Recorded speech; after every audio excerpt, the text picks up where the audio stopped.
So have you ever wondered how these really foundational historical lineages get traced? Mm-hmm. Especially the ones that, stretch back centuries and sometimes have these, well, differing views around them. Yeah, it can get complex. Today, we're doing just that.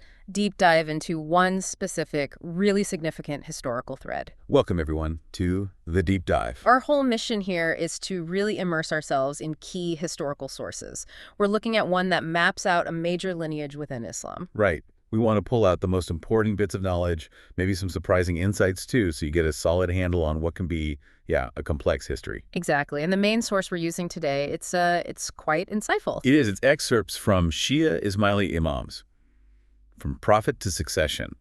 Specifically, we're drawing from The Brief History of the Shia Ismaili Imams, part by Muntaz Ali Tajuddin Sadiq Ali. Mm-hmm. And it offers this really comprehensive historical overview. It focuses right in on the lineage and the pivotal roles of the Imams in Shia Islam. And importantly, it leads directly up to the Ismaili line, which is our focus. So our journey today, it's going to take us through the lives of these really early, formative Islamic figures. It's historically rich, incredibly significant. Yeah, and we're not just like ticking off dates on a timeline, are we? Not at all.